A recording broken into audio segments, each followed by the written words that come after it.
Welcome dear students. आज की इस वीडियो में हम लोग गुणनखंड करना सीखेंगे। यानी ये जो बहुपद है इसको गुणनखंड करेंगे। गुणनखंड का जो प्रोसेस है उसको काफी इजी वे में समझेंगे।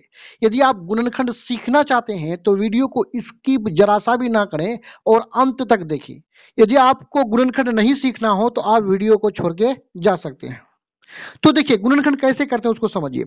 गुणनखंड करने के लिए ये जो बीच वाला पद है, तीन पद है ना, पहला यहाँ, दूसरा, तीसरा, बीच वाले पद को हमें दो पदों में बांटना है। कितने पदों में? दो पदों में। कैसे बांटेंगे, उसका क्या प्रोसेस है, आइए इसको समझते हैं।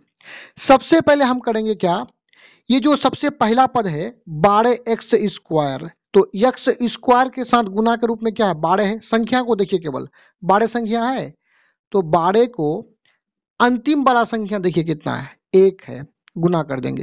यानी शुरू वाला संख्या को अंतिम वाले संख्या से गुना करते हैं। यहाँ और यहाँ जो भी होगा इन दोनों को गुना कर देंगे, तो 12 गुना 1 हो जाएगा 12। अब जो बीच में जो -7 है, इस -7 को ऐसी दो संख्याओं में बांटना है। कितने? ऐसी दो संख्याओं में बांटना है। ये एक पद है, यहाँ पे एक संख्या है, तो इसका दो संख्या बनाना है। दो ऐसी संख्या बनाना है जिसे गुना करेंगे तो 12 आ जाए। दोनों को गुना करने पर कितना आ जाए? 12 आ जाए। और इन दोनों को चाहे तो जोड़ेंगे या घटाएंगे तो -7 आना चाहिए। यानी गुना होने पर 12 आना चाहिए, जोड़ने या घटाने पर -7 आना चाहिए। तो ये दो संख्या क्या होगा, इसको प्राप्त करने के लिए ये जो 12 है ना, इसका हम लोग गुणनखंड निकाल देंगे। देखिए साइड में गुणनखंड निकालिए। 2 से चलेगा 6, फिर 2 से चलेगा 3, फिर 3 से चलेगा 1। अब यदि 1 को छोड़ दे तो यहाँ कितना संख्या है? 1, 2, 3। हमें कितना संख्या बनाना है? केवल 2 ही संख्या बनाना है। तो हम क्या करेंगे, इन दोनों को आपस में गुना कर देंगे, तो 2 दूने कितना हो जाएगा? 4। तो अब यहाँ 2 संख्या बन गया है। यानी इन दोनों को गुना करेंगे तो कितना हो रहा है? 4 तिया 12।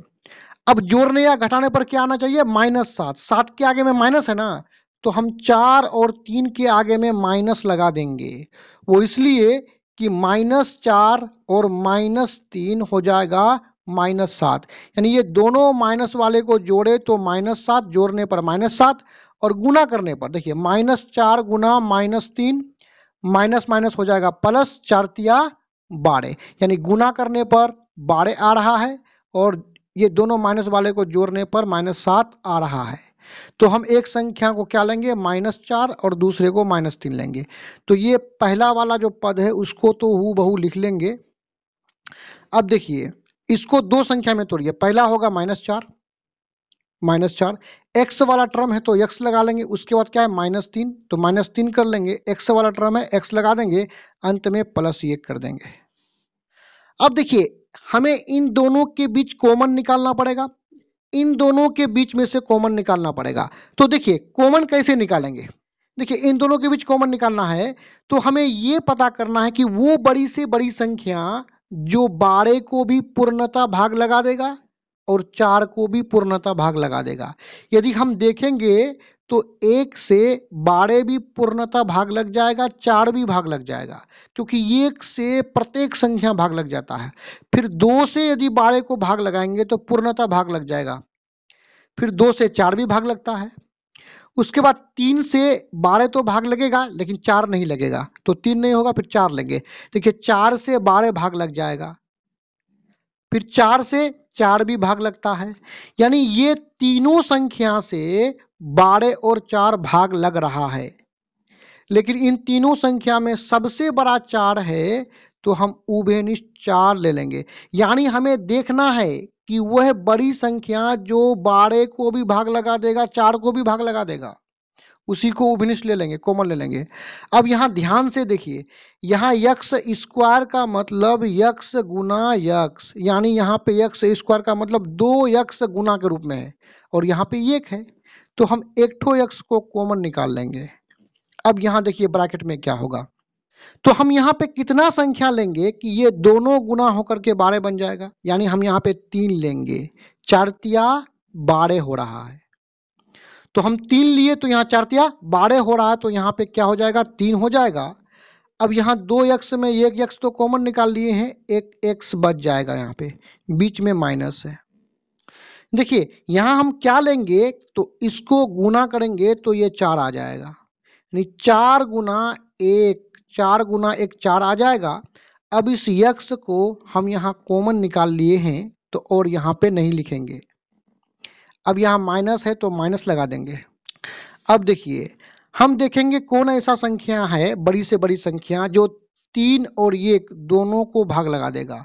तो यदि 1 की बात करें तो 1 से 3 भी भाग लग जाएगा और 1 भी भाग लग जाएगा। केवल दुनिया में एक ही ऐसा संख्या है जो 3 और 1 दोनों को भाग लगा देगा, तो 1 को हम लोग कॉमन ले लेंगे। ठीक है, अब देखिए यहाँ पे क्या लिखेंगे तो गुना होकर के 3 हो जाएगा, तो यहाँ पे 3 लिखेंगे तो 3 1 कम 3 होगा, और यहाँ x है तो x लिख लेंगे। देखिए यहाँ पे x कॉमन निकाले हैं, यहाँ पे x इसलिए कॉमन नहीं निकाले हैं, इसके पास तो x है, यहाँ पे x नहीं था ना, तो कॉमन नहीं निकलेगा। अब देखिए ब्रैकेट से पहले जो संख्या 1 है, इसके सामने यदि माइनस है तो ब्रैकेट के अंदर जो भी साइन आएगा, चिन्ह आएगा, वो बदल जाएगा, यानी यहाँ प्लस है तो बदल करके माइनस हो जाएगा। अब यहाँ क्या लें, तो 1 गुना होकर के 1 हो जाएगा, तो यहाँ 1 लेंगे तो 1 गुना 1 1 हो जाएगा, ब्रैकेट से बंद कर देंगे। यानी पहला ब्रैकेट के सामने जो संख्या है इसके साथ x होगा, लेकिन दूसरा ब्रैकेट के सामने यहाँ पे x नहीं होगा, और ये दोनों ब्रैकेट आपस में क्या होगा, सेम होगा। तो ये दोनों जो सेम ब्रैकेट है उसको हम लिख लेंगे, और दूसरा ब्रैकेट जो बनाएंगे, पहली ब्रैकेट के सामने यहाँ क्या है 4x, और यहाँ पे -1 है, ध्यान दीजिएगा ये -1 है।